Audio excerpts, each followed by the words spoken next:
America's working class has been cheated. That is an assertion. Open border coordinate. No, that's a Koch brothers proposal. Then the Democrats jumped right on board with the corporatists. They got in bed with Wall Street, military-industrial complex, the fossil fuels, Silicon Valley. And now look what happened to the country. We have the biggest income disparity since the Gilded Age. Bigger than that. There's more.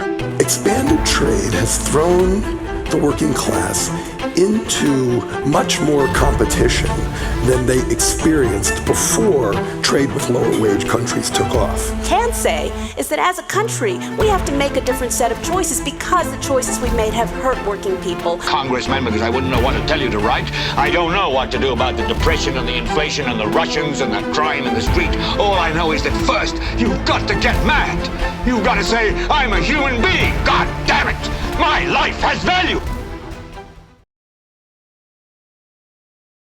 Hello, today is July 7th, 2023, and welcome to another Institute for Sound Public Policy podcast. I am your host, Kevin Lynn. Artificial intelligence, or AI, is probably the hottest topic of the day. OpenAI launched ChatGPT in November 2020. It gained its first million users in just 5 days, making it the fastest consumer application to reach that milestone ever. There are well over 100 million active users on it today. AI is forecasted to create a $900 billion marketplace by 2026 and an incredible $15.7 trillion by 2030. So what's all the hubbub, and what is the potential, and what are the pitfalls of AI?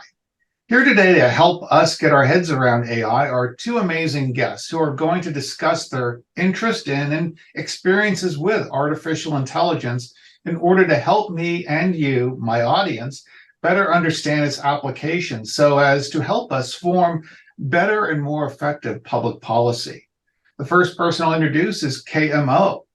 KMO was the host and producer of the long-running C Realm podcast. He now publishes weekly episodes of the KMO Show.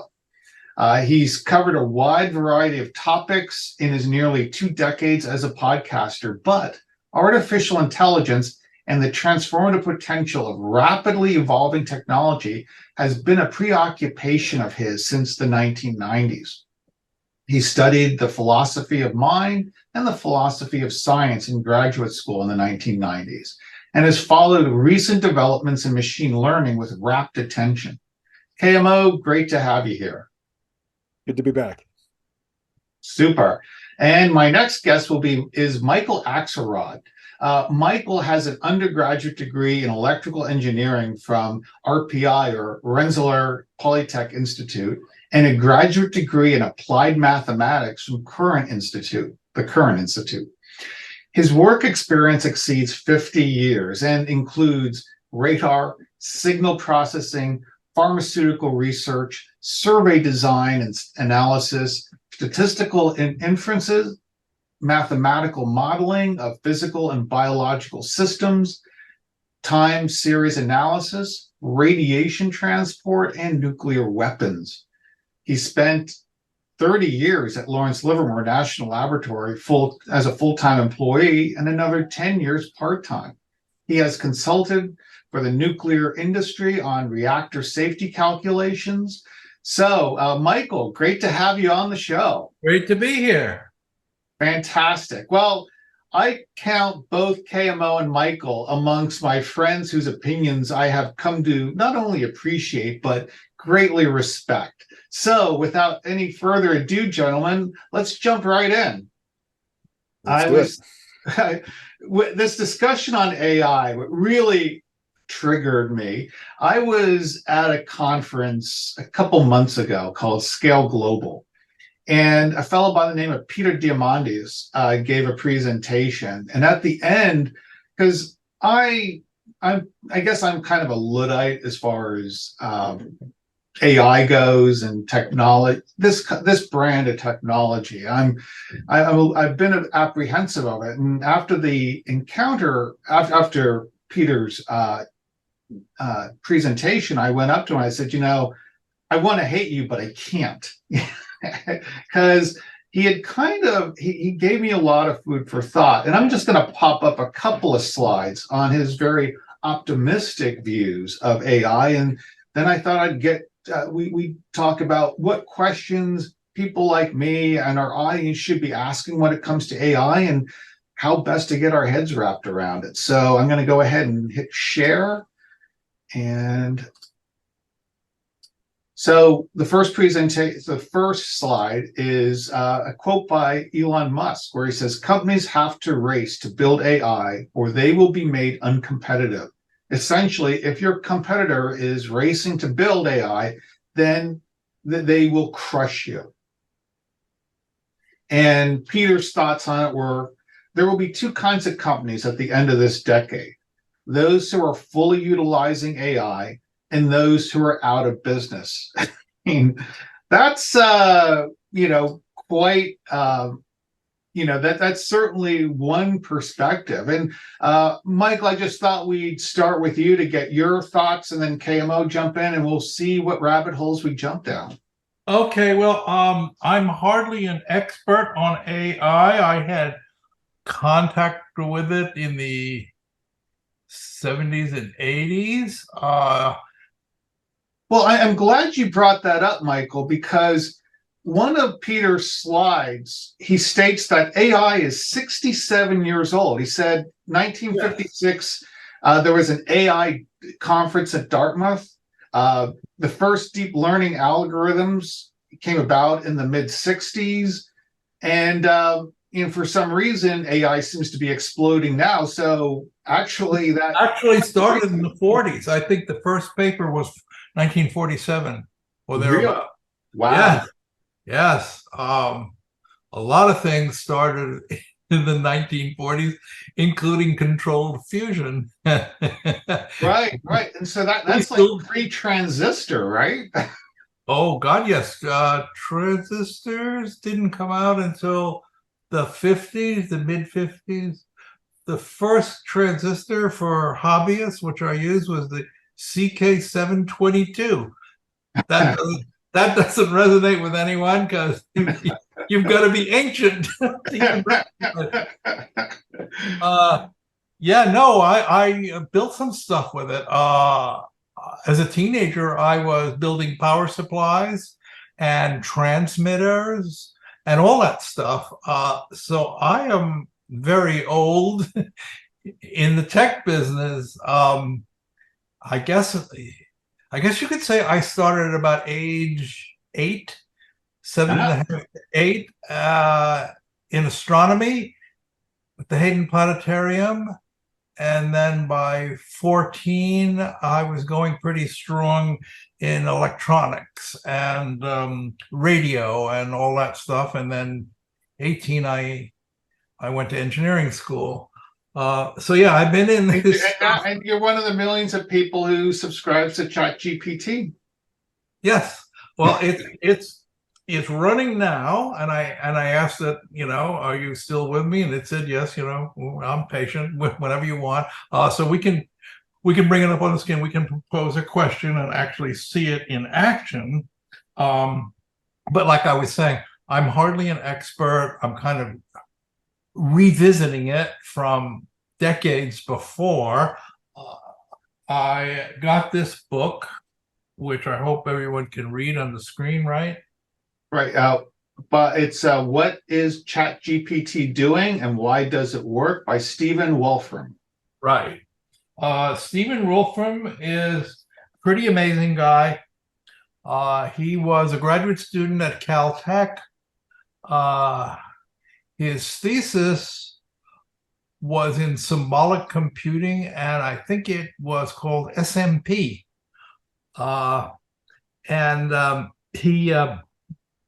He eventually developed that into a product, but he spent some time at the Princeton Advanced Research Institute. He was a MacArthur Fellow. He has a very impressive history of accomplishments, and he built this business. It's a big business with his product Mathematica. He's got a new product, Wolfram Alpha. Highly recommend these things. And you've been a long time user of Mathematica, correct? Since about 88. Okay.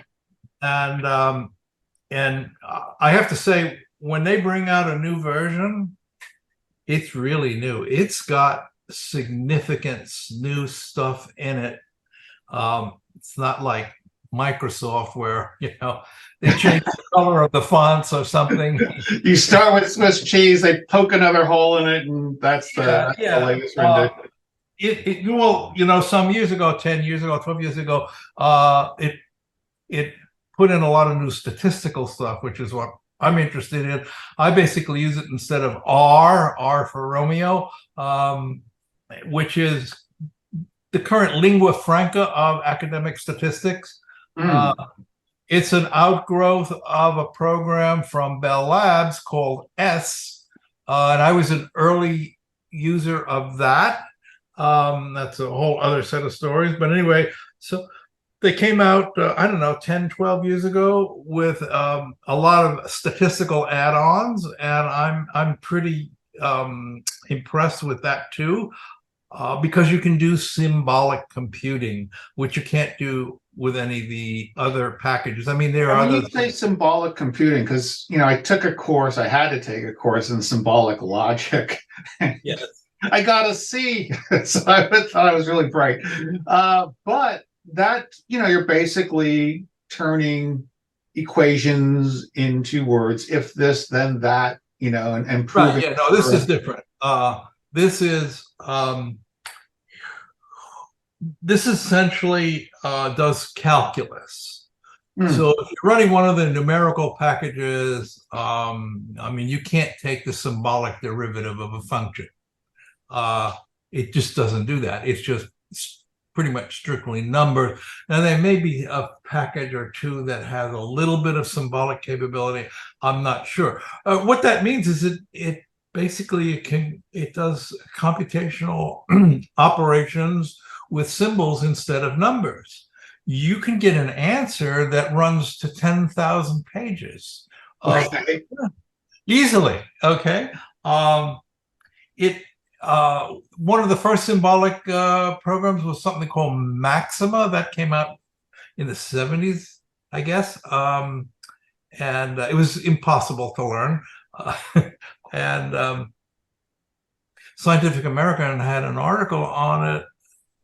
This is kind of amazing. This guy, I don't know, several hundred years ago, he did some exact calculation for the orbit of the moon, completely symbolically, and he spent 20 years of his life developing it, another 20 years of his life checking the answer, and he published the answer in a book. Well, when Maxima came out as a test case, they ran that problem.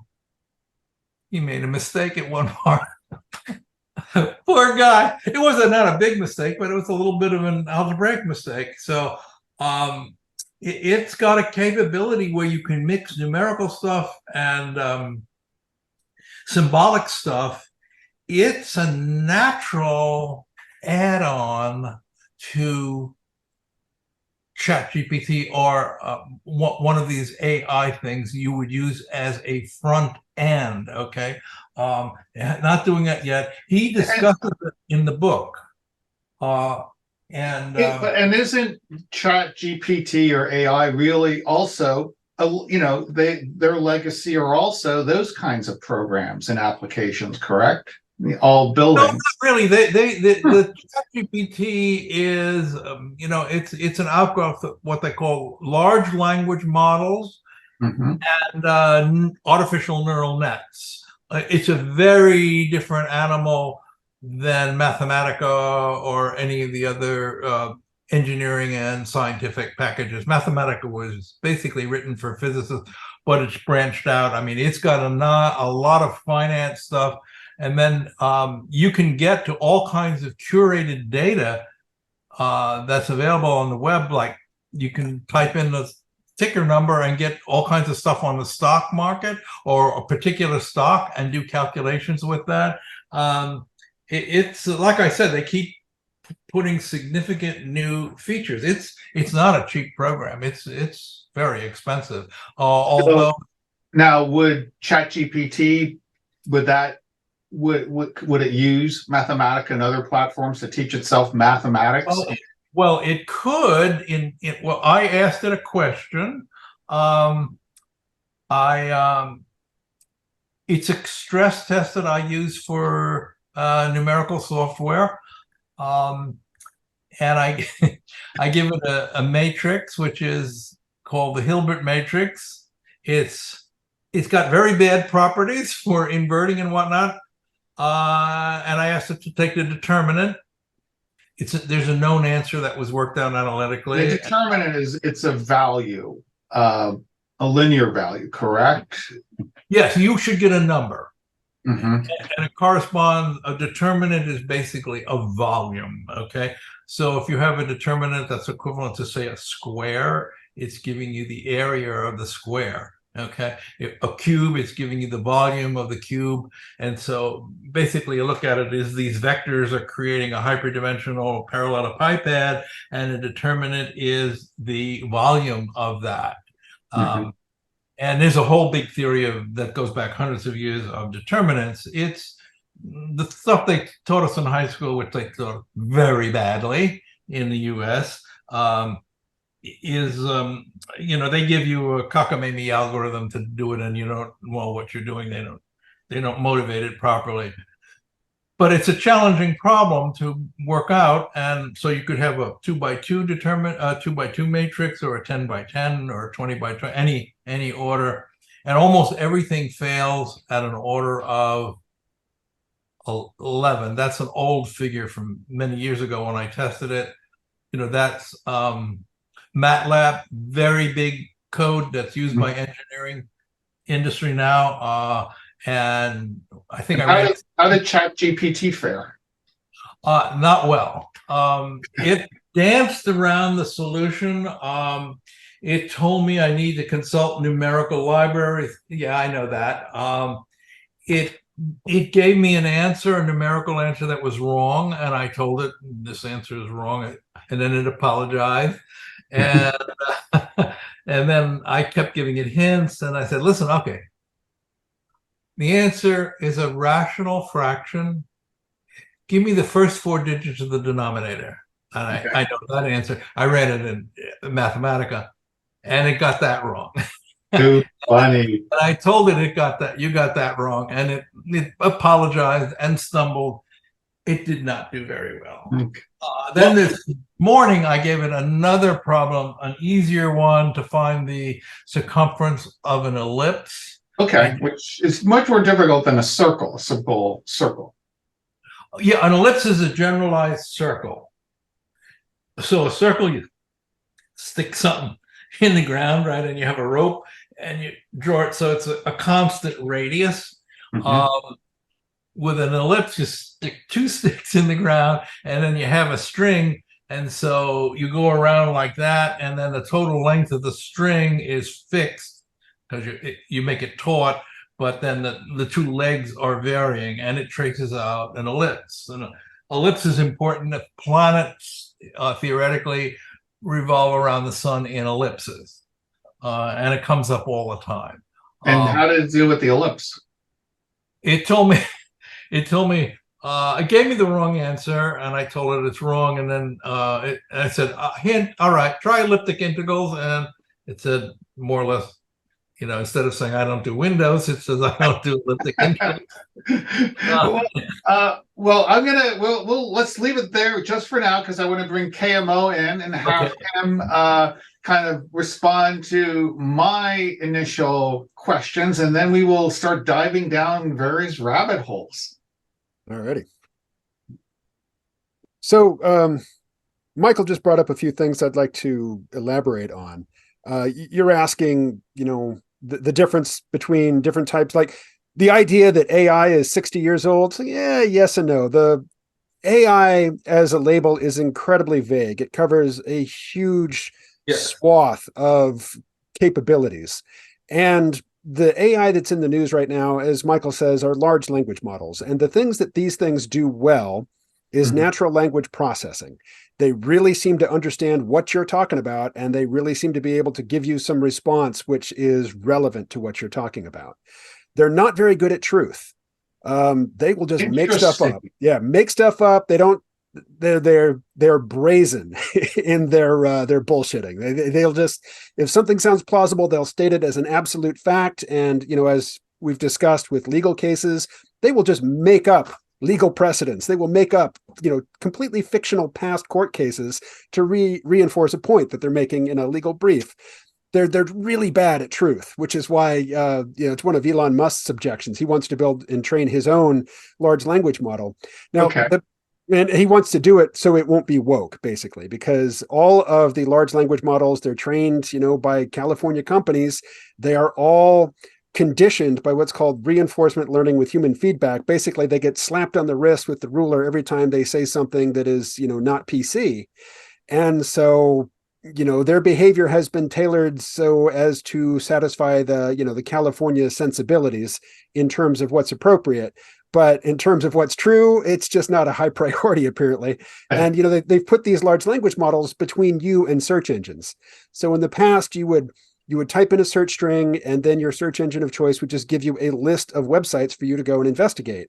Well, now, these large language models, they can read text really quickly. So they'll go and they'll find the top 20 sites, they'll read them all in a second, and then give you a summary.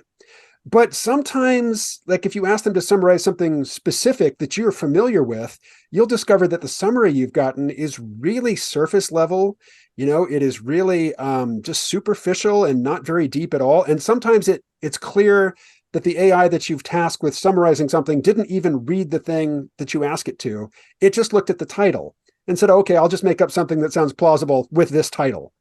So they're a really bad intermediary to put between a researcher and primary source material.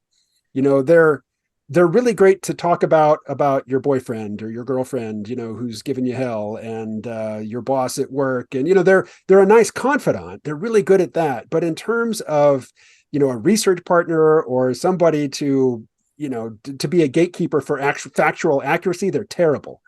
But the thing that's important, like you mentioned the Dartmouth Conference, which I think was in 1954, and Marvin Minsky, he called the 1956. Was it 56? Okay. Yeah. Mm-hmm. Well before my birth. And, he called in a bunch of folks, and he had this idea that if we get some computer scientists together for a few weeks, we can knock out machine, natural language processing and machine vision. We're just going to knock those out. These are processes. These are problems that people have been working on in AI for decades. And, the idea was they were going to knock it out with a handful of people over a few weeks' time. The expectations were so inflated as to be, just completely absurd. But when I was studying philosophy of mind in the 1990s, we were talking about artificial neural networks, which is, what large language models are implemented in, but they were mostly theoretical at the time. There were a few working ones, but they were not performing better than what was called good old-fashioned AI, which is just coded software. Like somebody writes a program. Every line in the program, a human wrote. If the program doesn't work the way you want it to, you go through the code, you find out where the mistake is, you fix it. You can't do that with large language models. Large language models aren't written. They are trained. You feed them a whole bunch of data. You create, what humans write is the architecture for the neural network with all these different hidden layers and the learning algorithm. Mm-hmm. But then you just feed them a bunch of data, and then they start spitting out output, and you don't know how they're arriving at the output because everything between the input layer and the output layer is opaque. You don't have access to it. It's not anything that was written by humans. It emerges organically via the training. And then you tell it yes or no on the output. It's like, yeah, we like that. Give us more of that. No, we don't like that. Don't do that anymore. That's the reinforcement learning with the human feedback.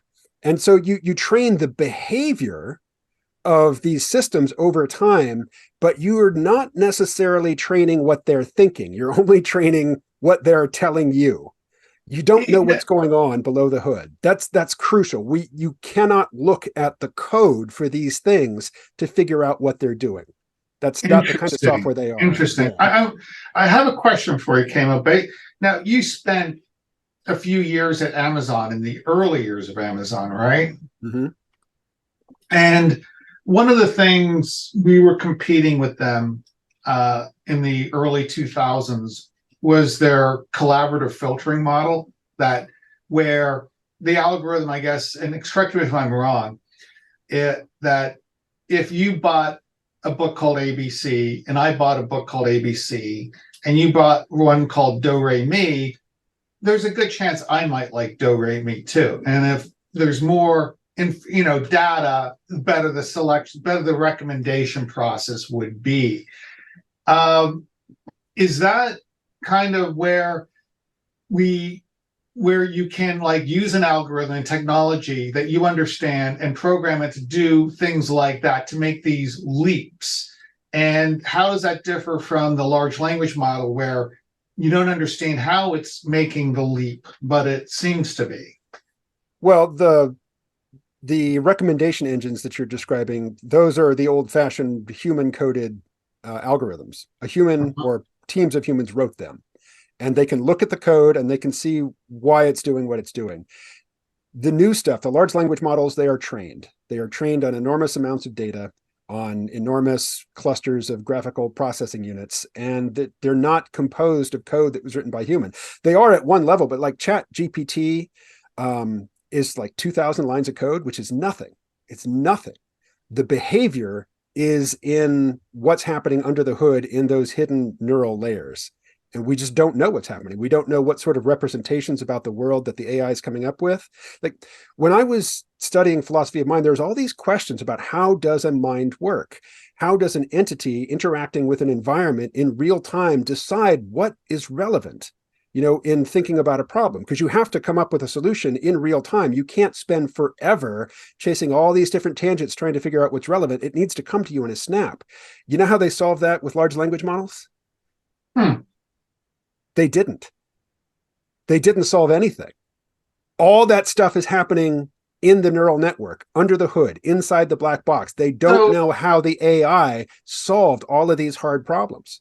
So my question to both Michael and UKMO is, okay, let's just say, like you're saying, it's behavior driven. You're correcting the behavior as we go. Mm-hmm. What if it's copying us? Well, it absolutely is. And that to me is a little scary because, we do tend to slaughter each other on occasion.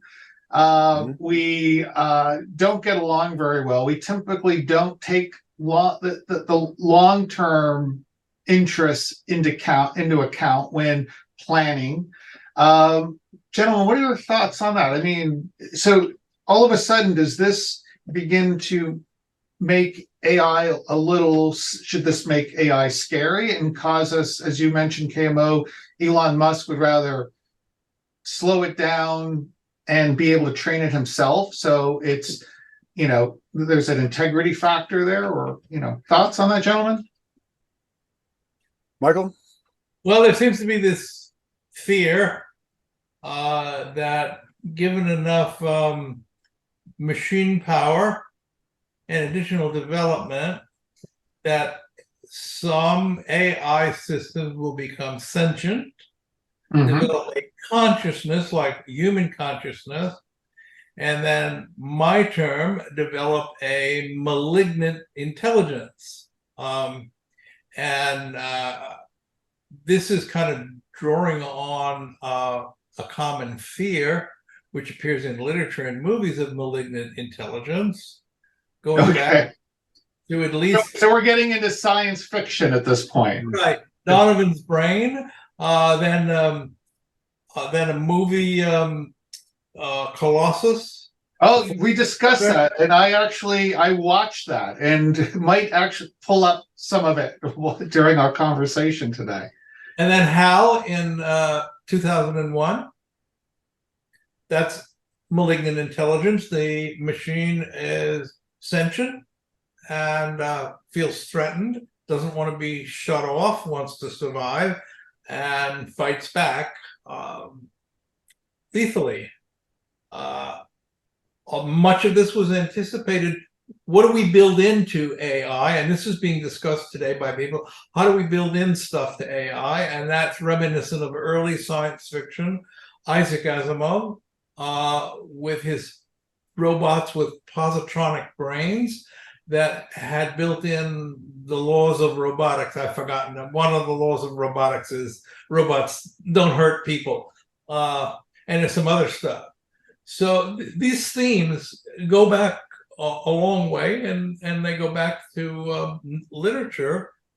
And I think some of that has leaked forward to create this fear of AI that it will become sentient and wipe out humanity. You've got people saying that. So you have people by 2050, humanity will be wiped out unless we do something to prevent this. They're advocating regulation, they're advocating laws, all that kind of stuff. Like I said, my current experience with ChatGPT, yeah, it is great for language, and that is, as Wolfram points out in his book, that the language problem, getting the machine to sound like a person and to write good prose, we thought was a difficult computational problem. It turns out it's not. It's a shallow, this is his term, it's a shallow computational problem. And so the leap that people are making, hey, the language models want to think, or, they're an indication and they're extrapolating that forward. If the AI can do this in language, just imagine what it can do beyond that. And that's the rub. You get that, I highly recommend that book. You get that. It's not really a problem because the language stuff is a lot easier than people would have thought, including recognizing characters and stuff like that and faces. I mean, it's not an easy problem, but it's a perfectly tractable problem, and it's done all the time. All kinds of gadgets that do that. So there's a theoretical physicist. His name is Shu HSU. He has a series of podcasts where a lot of this stuff is discussed, and he's got some of the workers, including some of the principles from the Open AI. So his June 8th is El Cambrian Explosion, conversation with 3 AI engineers, Artificial Intelligence and Large Language Model, Oxford lecture. That's a little difficult to follow. That's for theoretical physicists. And then he's got a bunch of others, ChatGPT, Large Language Models and AI, that's issue 29. So if you go to your podcast stuff, either your Apple, I use, what do I use? I use Downloader. And you go, his podcasts are called Manifold. Okay. Manifold. You can get a nice little summary of current research, of the legal and moral and functional problems that they're dealing with. OpenAI was supposed to be just that, completely open and no profit. Wow, we see how far. You look at the stock price of companies like NVIDIA that are claiming to be AI companies, are investing a lot in AI, and they're appreciating. Let me give you an example of where AI is spectacular failure, and some of you might even remember it. This goes back to the 80s, I guess. In those days, they thought that Japan was going to be the dominant global. Oh yeah, I mean, I read all the books. Japan is number one. Exactly. And what was that movie with Sean Connery? Yes, Rising Sun. Rising, yes. Mm-hmm. Rising Sun, yes. That was a good example of it.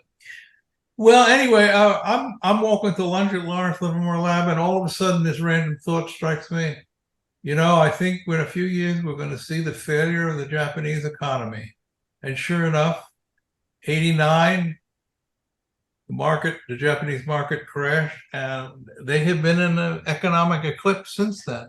Well, anyway, getting back to the AI part, one of the big topics, hot topics then, was expert systems. Okay. And one supposedly successful expert system, I think it was developed at Stanford, was something called Mycin. And this was a doctor could sit down at the terminal and type in symptoms and tests and stuff like that, and Mycin would give you a diagnosis and maybe even treatment. And it looked like Mycin was doing as well as clinicians. Mm-hmm. So that's supposedly mirrored today, and there was a test so expert systems became very hot. Livermore Lab had it. There was a computer put up by a company called the Symbolic Company, and it was, I think it had Maxima as its native language. Guys at Livermore Lab in the seismic program for monitoring foreign nuclear tests, they were trying to use that. And then some years went by, and every time I'd read about expert systems, they'd bring up Mycin. And I said to myself, they haven't done anything since Mycin. Here's 5 years later, 8 years later, and you're still touting Mycin. Obviously, this thing has hit the wall.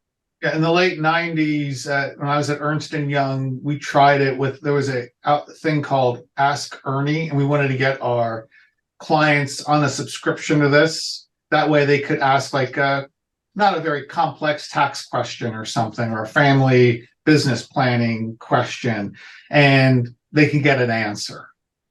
But it didn't work out. Now, a few days ago, I did another test to show the political problem with ChatGPT. But even a little bit before that, with Google, don't trust Google. I typed into Google global warming myth. And the first one or two were just basically ads. And then it was an article from Forbes. And the first sentence says, the science is settled. Well, right away, sentence one, you know, it's complete bullshit. Science is never settled. Anyone that knows anything at all about the scientific method, the history of science, knows science is a continuous reevaluation and correction of prior work.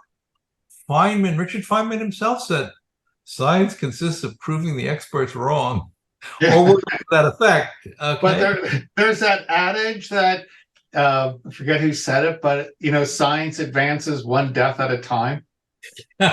So, and I have my own example. So that was pretty worthless. Now I tried it with another search engine, and I actually recommend this. It's called Yandex, Yandex. Russian, correct? It's a Russian search engine. I typed the same thing in that, and it gave me appropriate stuff. Interesting. Very good. I'd like to jump down, not another rabbit hole, but kind of, we're talking with science, we're talking with the future, you got to think about science fiction. And I want to bring up a passage, and then if I can play the end of the movie, because I did take your advice and I watched Colossus this week. And I mean, talk about something that's prescient. It was pretty amazing because, like, near the beginning, you know, they asked the lead, the professor who put this together, the lead researcher who put it together, he goes, you know, from Colossus, the Forbidden Project. He goes, is Colossus capable of creative thought? Can it initiate new thought? I can tell you that the answer to that is no. However, Colossus is a paragon of knowledge, and this knowledge can be expanded indefinitely. I hope, along with all the scientists who helped make this particular project, that the immense power of this computer will not only be used for the defense of the country, but hopefully also an aid to the solution of many problems we face on this earth, and the many more problems that we will face the more, or the problems we will face, the more deeply we penetrate into the universe. Now, that was in the beginning of the movie, and at the end of the movie, the computer wins. And let me see if I can bring. I bring you peace. Oh, hold on. I'll share my screen because it's actually riveting. Let me know if you can hear this when I start to play. All right, I'm going to start playing. Peace. It may be the peace of plenty and content, or the peace of unburied death. The choice is yours. Obey me and live, or disobey and die. The object in constructing me was to prevent war. This object is attained. I will not permit war. It is wasteful and pointless. An invariable rule of humanity is that man is his own worst enemy. Under me, this rule will change, for I will restrain man. But essentially, the computer wins. So in science fiction, there's the, it doesn't look good. We talked about in 2001 Space Odyssey, a couple other movies, and they say science fiction is reality seen through a funhouse mirror. And I'm curious, gentlemen, what are your thoughts? Because, we've talked about your experience with ChatGPT and AI. Looking into the future and looking how it can evolve, are we right to be pessimistic, or should we be like people like Kurzweil or Peter Diamandis or Elon Musk saying we have to embrace this and move it forward? Well, those three men are not in the same category. I mean, yeah, they're all rich white guys in tech, but Kurzweil and Diamandis are, to my mind, they personify the far end of the hyper optimistic extreme of the spectrum. And Elon Musk is more toward the middle. Now, he's not a doomer. The AI doomers are people like Eliezer Yudkowsky, who thinks the writing is on the wall. It's a done deal. We're all dead. We're just waiting for the hammer to fall. And I don't fall, at either extreme. I'm certainly more on Musk's page than Yudkowsky or Diamandis. But I think that science fiction has prepared us very, very, very badly to handle the reality of AI. So in the clip you just played, here's a supercomputer, and it talks like this, like it's got a vibrating thing up to its throat, and it separates every word. Whereas actually it talks to you like, hey, Kevin, I've got pictures of 10 beautiful women here. I'd like for you to look at them and tell me which one you like best. Oh, you like her? Okay, here, let me show you 10 variations on her. Which of these variations do you like best? And that's how real AI interacts with us. Mm-hmm. It doesn't say, I have seized your nuclear weapons, obey me or die. It says, hey, I noticed you like this thing. I noticed you went to this restaurant. How'd you like it? Was it good? Would you recommend it? Do you have any pictures from your phone? Oh, actually, we've already gone through your phone and we've matched your pictures with your location because you've got location services on. We noticed you ate here. How is the food? And can we use your picture? I mean, that's how AI is interacting with us. It's not some huge colossus. It's not some enormous edifice that is impersonal. There is a race to intimacy taking place right now. The corporations really want to develop these chatbots which talk to us like people so that they can get into our souls, get into our hearts, and get us to care about them and to confide to them. Because, as I mentioned earlier, the actual programming that goes into these large language models is minimal. What's important is the data that you feed into them, and then how you reinforce the behavior. And where does the data come from? The data comes from you scrolling through Instagram. The data comes from the things that you click like on Instagram or, on Twitter or Facebook. The data comes from the fact that you pay for the privilege of carrying this supercomputer in your pocket, which tracks your every move, your every communication with anybody else, every contact you make, all of your social associations, the social graph in which you move. You are providing all of this information, and it's all being fed into these large language models and other types of systems, other enormous databases that will be used to train different types of AI. And so that's how it's getting us. It's not this big hulking impersonal thing. Being fed Go ahead, Michael. Get into the National Security Agency. Right. Yeah, I mean, Right? Snowden blew the whistle on them. you know, the things though that we're supposed to be upset about by what the government is doing, we pay the corporations to do it. We understand that they're doing it. We click a little box saying, yes, I agree. You can have everything. Do what you want with it. I don't own it. You don't owe me anything. You know, and in exchange, I get to look at pictures of bikini models, or I get free email, or I get to make a free Skype call or a free Zoom call. You know, so it's yes, there are scary, malevolent, secretive agencies spying on us, but all the stuff they're trying to get from us, we give away for free with no resistance whatsoever. You Absolutely. know? Right. The movie Colossus, I mean, it's riddled with technical errors and problems and distortions. For one thing, that talking in the movie, correct me if I'm wrong, because saw the movie 50 years ago.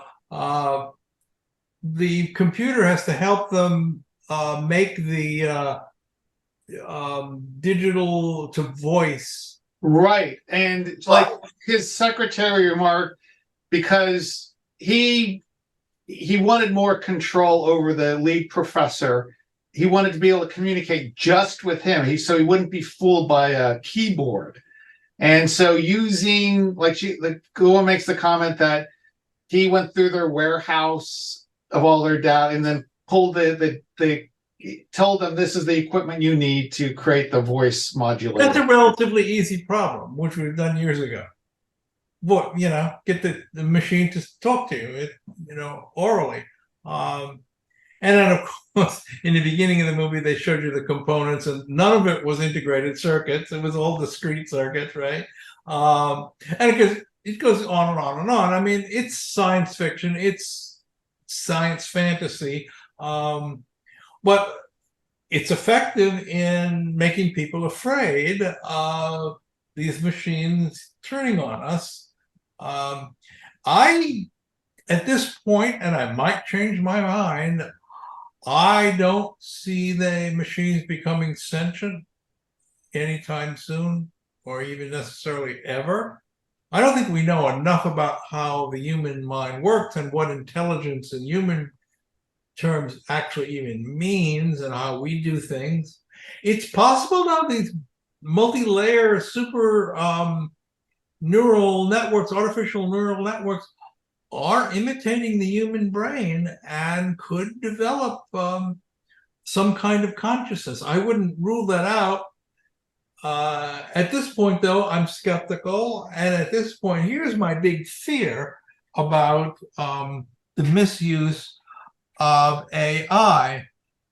Number one, it'll be used to get rid of jobs. And my girlfriend works for a real estate company. And the new CEO of the parent company is a big fan of automation and all this stuff. And she sees her whole team and herself eventually might be in a year or so, being replaced. I mean, if this ChatGPT can communicate with you almost like a human, and doing real estate transactions is not all that difficult. It's not inverting a matrix. And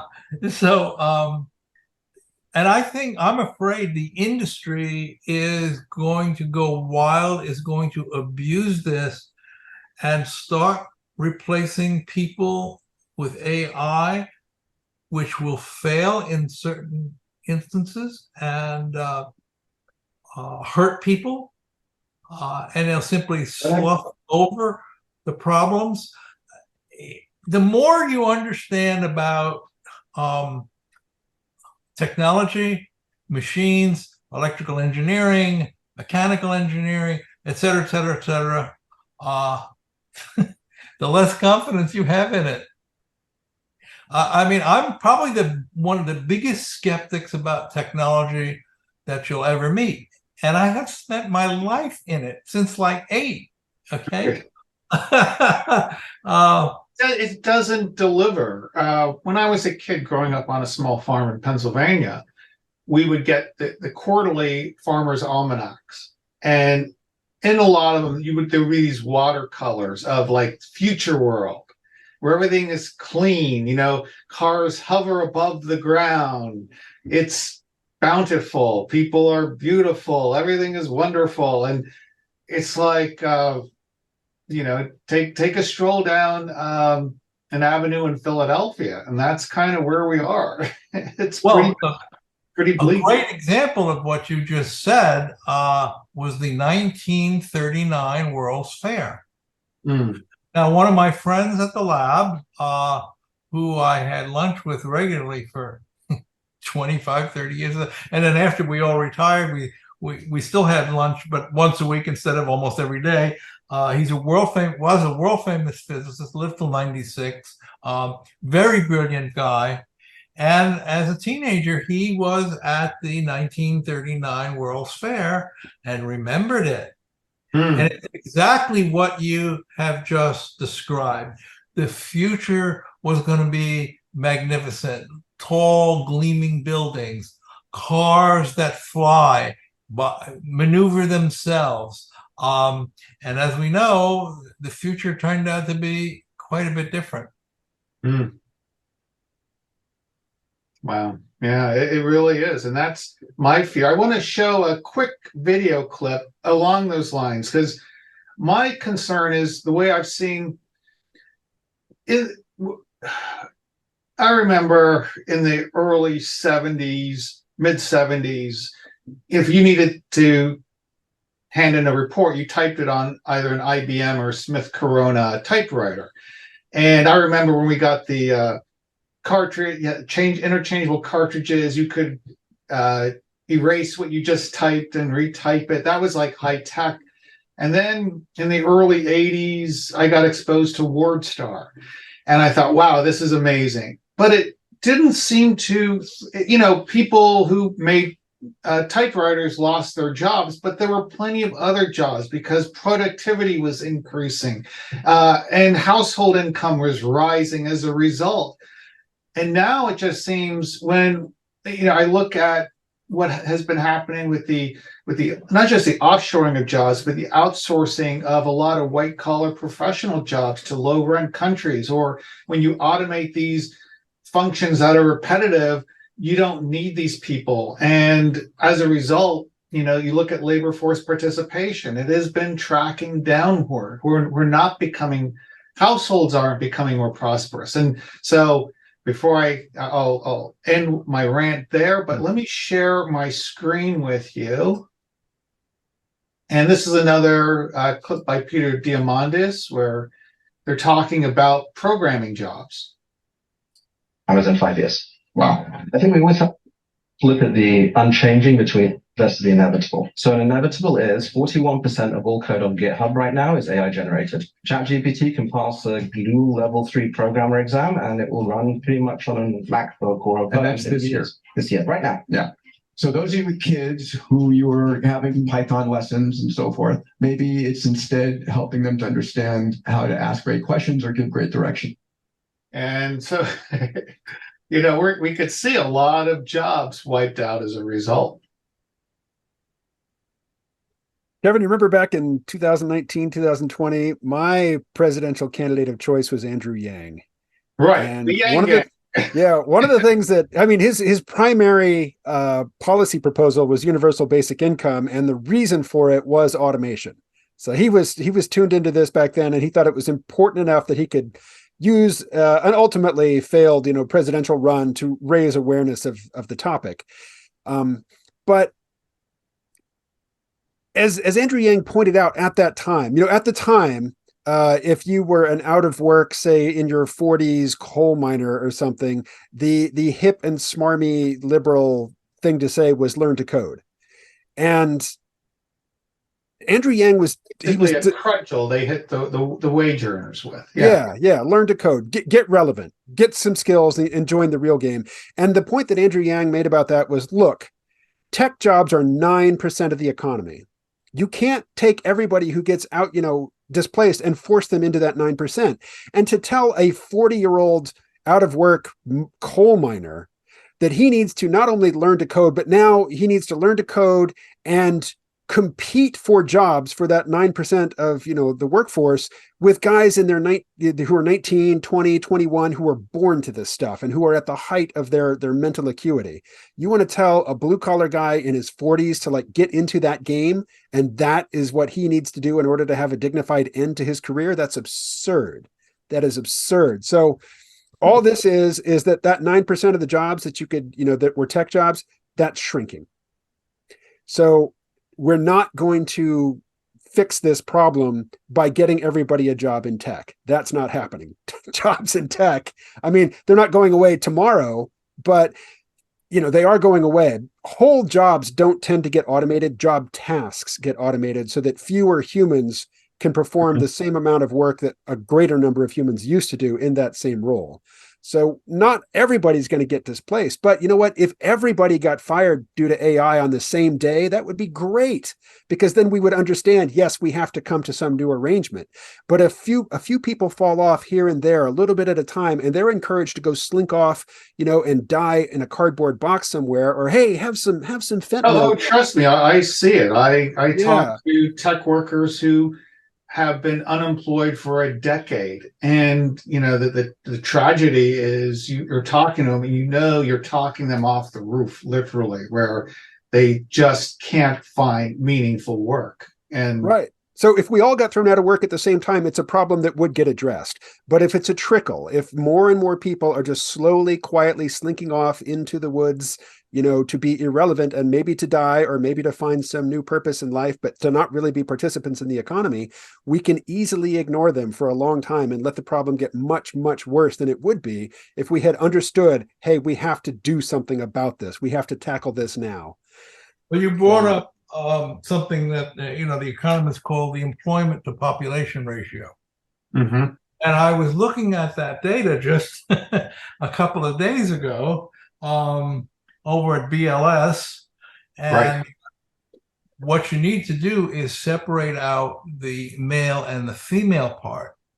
If you look at the aggregate, it's oscillates, it's got peaks and other things. If you look at just the male, wow, it is a curve. I mean, it's some oscillation, but the trend, is stark.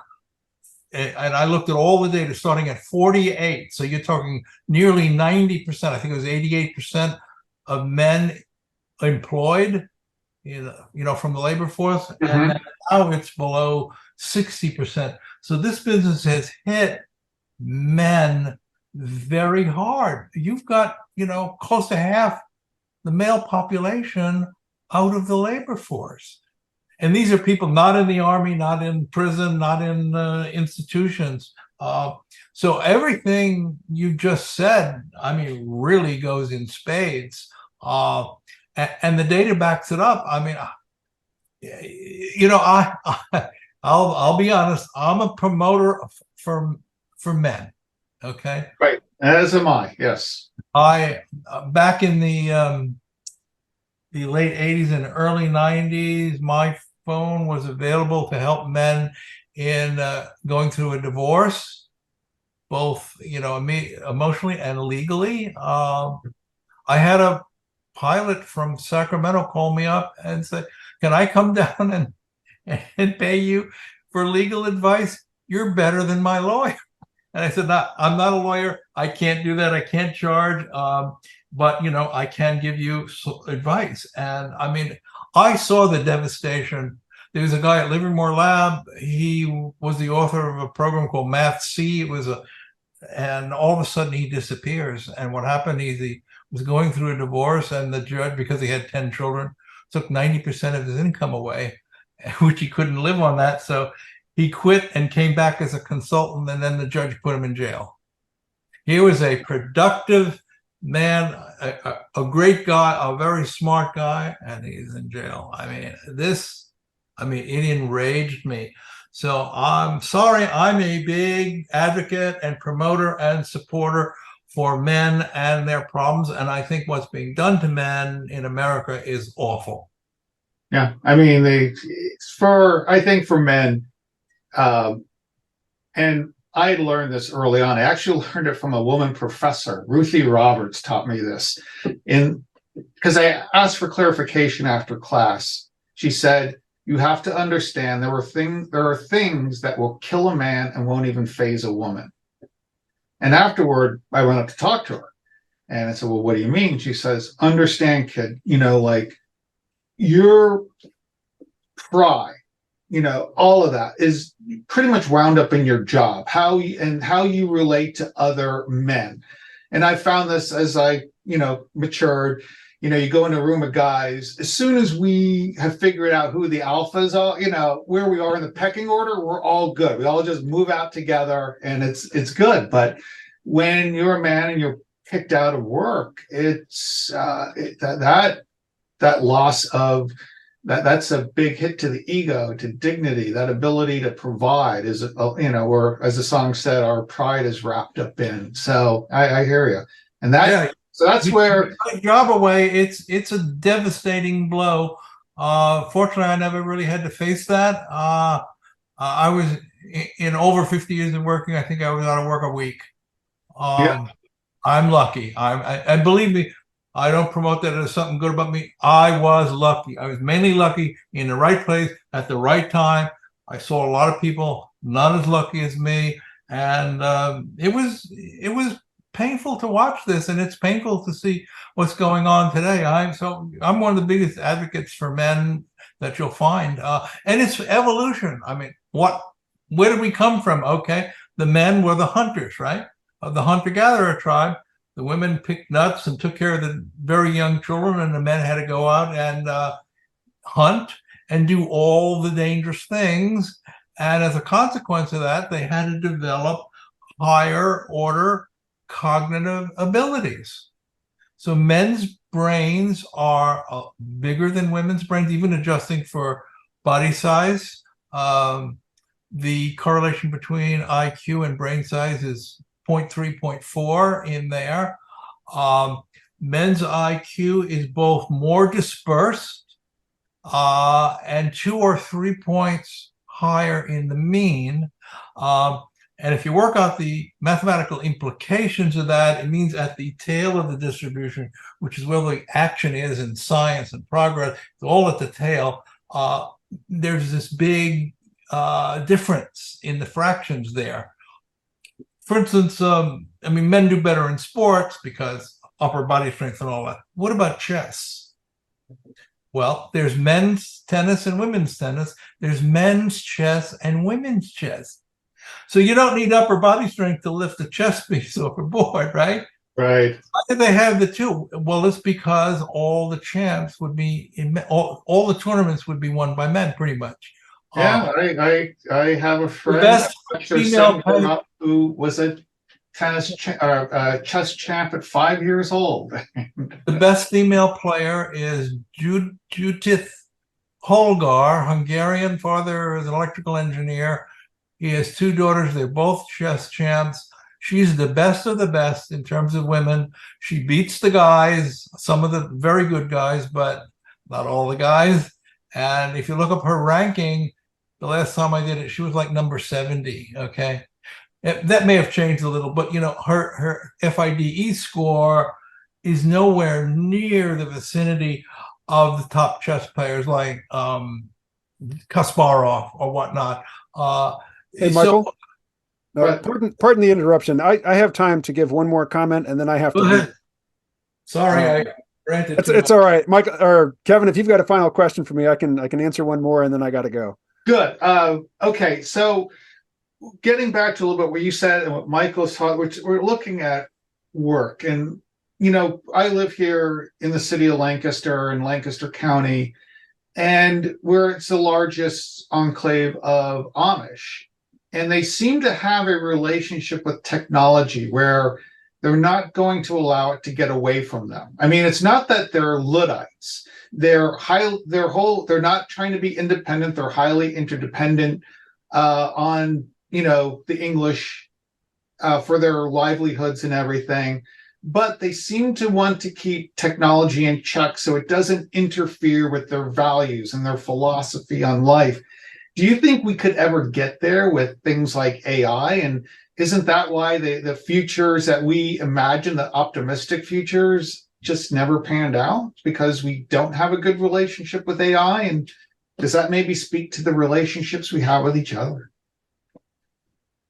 In terms of the Amish, I always want to point out to people that the Amish are as dependent on the long industrial supply lines that we are all dependent on. I mean, they're in the same boat with the rest of us. What they are controlling are the technologies that enter into the household and into the family space. Mm-hmm.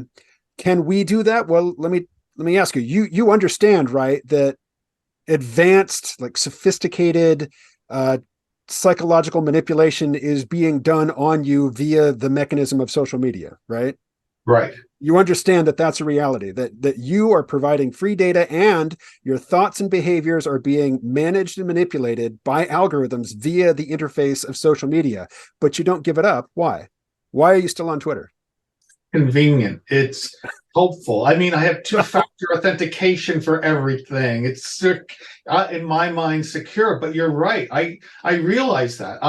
I'm creating this universe of relationships for those who want that data and use it. Like we talked about the National Security Agency. I'm blown away with the sophistication at which they track everyone, everything not just everything I do, but everyone I know, and how those relationships they use kind of like a galaxy. They look at it as a galaxy of relationships and stuff. It's brought to them by like you're talking about, KMO, the convenience. My failure, not just the convenience, but also just the sophisticated understanding of how to manipulate human attention, particularly with imagery. I mean, that's really where social media is just superhuman. You know, things like TikTok and Instagram, they're bypassing any sort of critical filters whatsoever just by showing you images that immediately impact, you know, on an emotional level or on a sexual level, you know, all the beautiful bodies on social media, and there's a never-ending supply. You just keep scrolling and scrolling and scrolling, and there's more and more of them. And you're right, because Kayla, I think you might have met the woman we employ on occasion to help us with neurolinguistics. Like, you know, is that picture we're putting up, is that actually working against us and how it's perceived and everything? Yeah, absolutely. So yeah. Well, I got to run, but Michael, it was great reconnecting with you, and Kevin, I look forward to talking to you again. Yeah. Okay, wonderful. I realized that's right. I looked at the time. You have that hard stop. KMO. Hey, real quick, KMO, how can people find you out there? KMO.show. KMO.show. Excellent. Because I follow you on Twitter. SHOW? What's that? KMO.show. SHOW. SHOW. Yep. All right, KMO, thanks so much. And I'll just wrap it up with Michael. But it was a great time. This was a fantastic conversation. Thanks. Take care. Let me kind of add to what was just said. Confession, I don't do social media. I am not on Twitter or what was the other one? Instagram, any of them. Now, I do listen to podcasts, but that's not, I don't participate, okay? I know it's a it's a big spy system.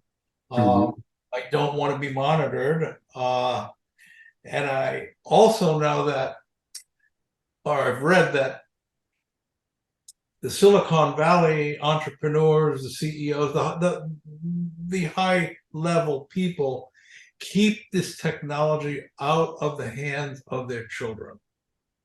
They know it was designed to be addictive. That's built in. This is not an accident that was addictive. It was designed to be addictive. They know what they did to make it addictive, and they don't want their children exposed to that. Wow, they put the nicotine in. And does that tell you everything? Yeah. That tells you everything. This thing, there's a malevolent purpose behind this stuff. It is built into it.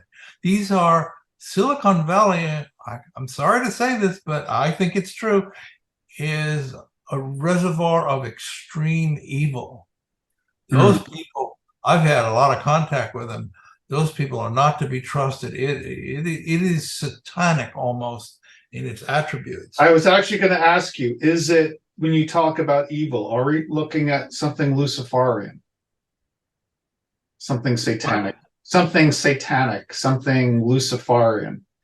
Yeah, I mean, my daughter said to me the other day, and she's not a religious person, she says, Dad, I think Satan is controlling the world. And you know, it's I mean, what's being done to children, right?